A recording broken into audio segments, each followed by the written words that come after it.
Protect your DNA. BioPQQ can promote formation of new mitochondria. Infowarsstore.com.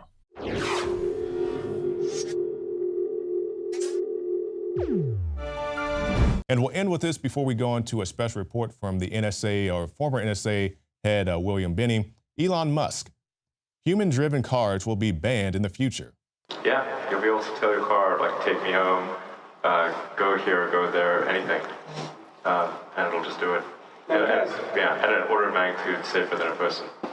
And in fact, in the distant future, I think it's probably going to be, if people may outlaw driving cars. Because it's too dangerous. Like, you can't have a person driving a 2-ton death machine. Earlier today, William Binney, a top official at the NSA, or formerly of the NSA, came on the Alex Jones Show to tell us all about the NSA spying and why he walked away from the agency. This is Bill Binney sitting in for Alex Jones. He's given me a segment here to state my concerns about to you, the American public, of what I feel we need to do in terms of combating and changing the course that our government's taken. And from the arguments the government puts forward, they say they're doing this for security of the people of the United States, and they're doing it for terrorism to try to prevent it. And you have to give up your security, your privacy, for them to be able to do that. And that's just an outright lie, first of all. And secondly, what's really happening by taking in this bulk data, it's really overburdening their analysts in the NSA, CIA, all over the world. And so they can't really stop these events of terrorism, like the bombings in Boston, or the shooting in Paris, or in Copenhagen, or the Fort Hood shooter, or any of that, because their analysts are so burdened with data. They use a dictionary select type approach, which is fundamentally a Google approach. That means that when they do their daily polls, they use their dictionary select, and they get like a Google return. Well, that's hundreds of thousands or even 1 million returns. No analyst could make it through all that data in any day, and the next day they get an equivalent amount. So that means they're making themselves totally dysfunctional. And that's just not true for NSA. That's also true in GCHQ and around the world, because all these governments are adopting the same procedures. Instead of taking a focused approach, which would make a rich environment of content to be able to manage and analyze, so that would make them successful. So fundamentally, they're exposing people to more risk. They're not actually protecting you. They're making it more risky for you. You're losing security because of this procedure they've adopted.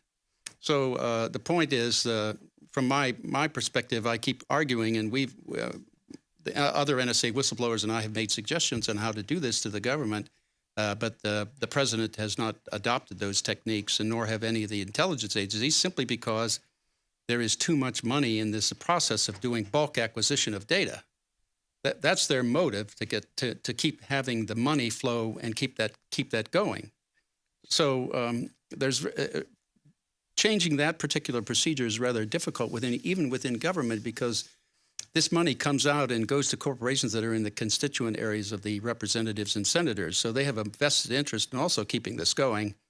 So the only way to do it is to raise up as a public. We have to start standing up as Americans. Americans aren't supposed to sit back and let things happen and let government do what it does. We're supposed to be out there challenging. We have to be participating in our democracy and republic.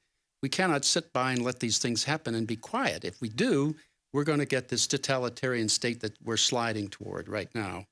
I mean, so that's really the basic issue that I have to convey to you, that you need to stand up. And how could you do that?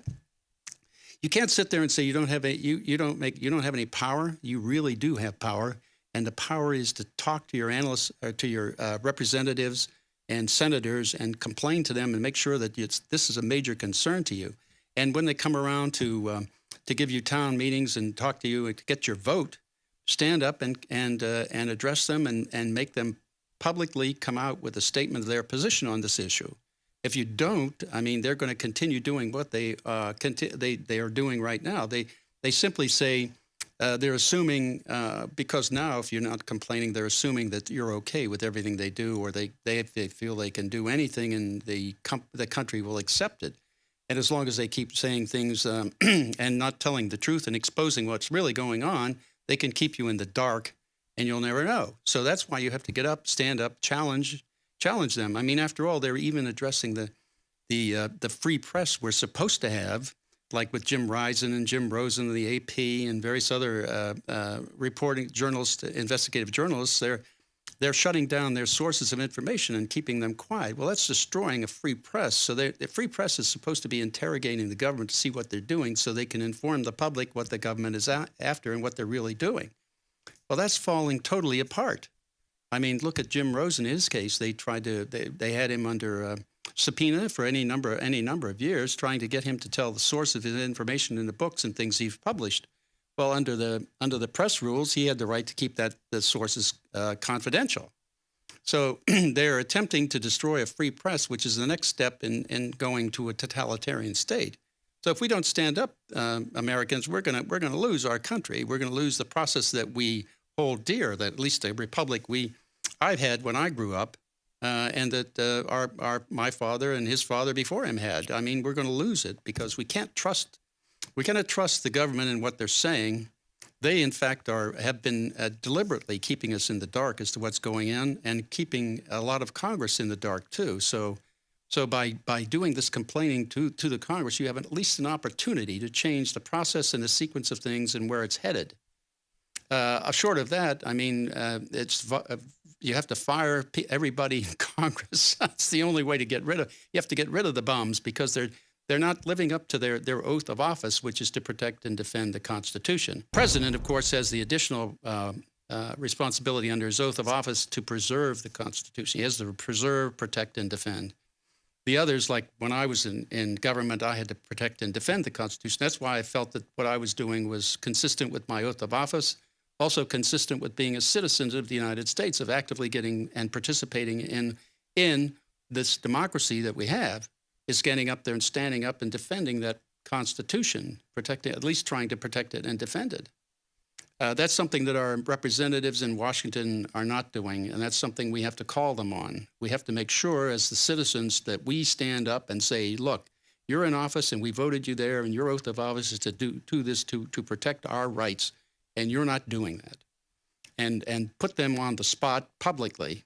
This is the only way to do it. Sunlight is the only cure, and that's why Edward Snowden has really performed a huge public service by exposing these programs that have been in place and put in place since 9/11 to spy on everybody in the United States and accumulate information on everybody. It's one thing for companies to do it, which I also disagree with. They shouldn't be allowed to do that, but they're doing it for the purpose of advertising and making money. The government's doing it for the purpose of finding criminal activity and also being able to control the population. That's really what's happening. I mean, you could see it in the militarization of your local police and the spread of the Department of Homeland Security and their equipment worldwide and the buying of the bullets and so on. They're all leading to the state of basically being able to control the population. And that's fundamentally that's what I testified to in Germany when I gave testimony to the Bundestag, that the entire process that it was adopted by NSA and has been spread around the world through all the intelligence agencies is one of controlling and assembling information to be able to control the population, not just in the United States, but around the world. So this is not just threatening us and our democracy. It's a world where we're destroying democracy around the world. And in fact, we're doing such a good job that the Russians and others what we used to call totalitarian states are now adopting the procedures that we've implemented. And this basically tells you that we're on the wrong path. Our government, since Dick Cheney used to, said publicly on television that we had to go to the dark side. Well, that meant we went to the dark side for rendering, torture, murder, drone strikes, spying on everybody. All of this is the dark side. Well, that's not American, and that's certainly not consistent with the founding principles of this government. We were founded on the principles of human rights, and what the processes that are putting in place now are in fact taking those rights away. So the only way we can change this is to stand up. We have to get active, say something. I don't care what it is you say or how you say it, but get up and participate in this government. Make sure that if you oppose this move towards totalitarianism, you need to speak up and say something. You can't be quiet. You have to get out there and participate. And that's really the theme of what I would like to say to everybody in America. And that's what the only way now to do it is to address your representatives and senators and make sure that you push that on them and keep pushing that. And if they don't start saying them, just tell them you're going to fire them by voting against them the next time. That will get their attention, because that's really what they want to do. They want to stay in Congress and be there for years. And that's part of our problem. We don't have term limits, so we end up with what I call petrified politicians in place in Washington. They've been there for so long that it's a never-ending career for them. Well, when you do that with politicians, they tend to think over time that they know better than anybody else, and that they don't have. They believe that they can make the decisions that are right for the country, whether or not the public in the United States would agree or not, or even if they disagree, that doesn't matter. If their opinion says let's go another way, then that's what they do. So that's where we have to stand up as a group, and you have to do this as a group and make sure that that the wave of public opinion hits them in a place that it hurts them, and that's at the voting booth. If you vote against them and fire them, that will get their attention. That's the big thing that I would say. Fire the bums. Get rid of them. And I would say if there's an incumbent list, if there's a word incumbent after somebody you're in the voting booth, I would say more than likely it's better to vote against them. Like I said earlier, the best way I would see to do it is to randomly select people from the phone book and give them every 2 years a chance to get into office that way. Think about that for a minute. That would mean you get mostly people who would want to be honest. That's certainly a change from what we've got. And you get people who would like to be who would like to balance a budget. That's certainly new. I mean, we're going to reduce the deficit that way for sure. And you'd get mostly people who would like to cooperate to solve a problem. That certainly is new too. So. And the other benefits, think about it. The political parties would be gone. You wouldn't have to do campaigns or any of that. You wouldn't have all this vested interest and lobbyists going on. So you could end up getting all these positive effects by randomly selecting from the phone book. And politicians should realize that from us that we're saying that's a better way to do it than what we've got now. So thank you very much for your time and listening.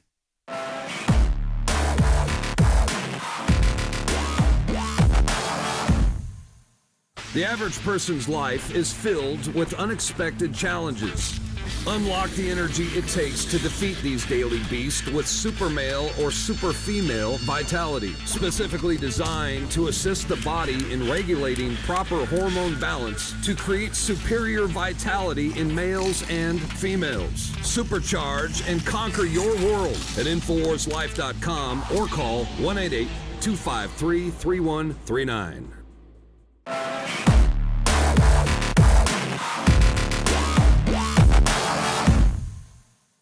The knowledge of the ancients, tried and true, trusted herbs and extracts fused with the latest nutraceutical science. Introducing the all-new Ancient Defense Herbal Immunity Blend, crafted with over 14 key ancient herbs and extracts to supercharge and prepare your body for what experts admit is the most dangerous season of the year. We have rejected hundreds of other formulations in our quest to bring you what is simply the most powerful and comprehensive proprietary formula that we have ever created in the realm of herbal immunity. For the last 2 years, our team has been working with top doctors, nutritionists, and chemists to develop the ultimate nutraceutical formulation. Experience the benefits of combining over 14 ancient herbs and extracts with exciting new advances in nutraceutical science. For a limited time, get 25% off on this introductory offer. Visit ancientdefense.com or call 888-253-3139. ancientdefense.com.